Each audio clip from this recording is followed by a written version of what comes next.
est-ce qu'on a le droit de commencer sans statut, commencer sans entreprise? Bien sûr, on connaît les problèmes qu'il y a quand on n'a pas de SIRET et les choses comme ça, mais voilà, pour commencer, juste commencer, est-ce qu'on a le droit de commencer sans statut? Alors, Cédric, je vais te répondre soit en tant qu'ancienne juriste, mais en tant que personne. Alors, en fait, si je dois te répondre en tant qu'ancienne juriste, c'est-à-dire si on respecte bien la loi, il faut que tu t'immatricules à partir de ta première facture, de ta première vente. Si tu fais en fait une première vente, il faut normalement que tu t'immatricules. Mais là, en fait, je vais plutôt aussi te parler en tant que personne.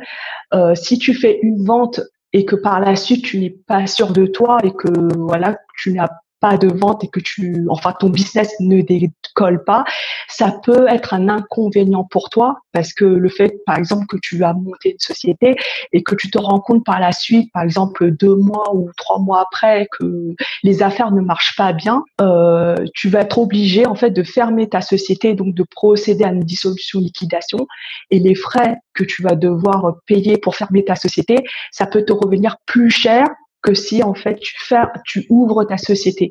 Donc en fait, il faut vraiment que tu sois sûr de toi dès le début. Et c'est vrai que d'un point de vue légal, il faudrait normalement que tu t'immatricules, que ça soit en tant que micro-entreprise ou sous forme de société, il faudrait que tu t'immatricules dès ta première facture. Ok.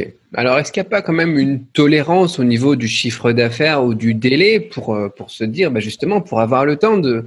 Parce que voilà, il y a le côté humain, comme tu me dis, où on n'est pas sûr, mais il y a aussi le côté juridique, législatif et compagnie, je sais pas comment est-ce qu'on dit, où voilà, on devrait faire la facture et puis de tout ce qui est SIRET et puis statut dès le premier euro. Ouais. Est-ce qu'il n'y a pas une tolérance? Qu'est-ce qui se passe si on fait sans déclarer, quoi? Et est-ce qu'il n'y a pas une tolérance au niveau du temps et au niveau du chiffre d'affaires quand même minimal?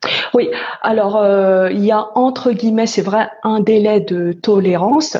Moi, ce que j'ai remarqué en fait lorsque je travaillais dans les anciens cabinets d'expertise comptable, c'est qu'en fait, par exemple, lorsqu'un client venait en fait en rendez-vous client, il avait déjà en fait son activité et il avait déjà lancé en fait son activité.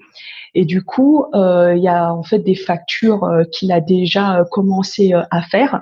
Et c'est vrai que ce délai de tolérance-là, c'est un délai, on va dire. Alors, la loi, en fait, elle ne fixe pas exactement ce délai-là. Mais si, par exemple, tu as fait des factures depuis un mois, éventuellement, le comptable va pouvoir prendre ces factures.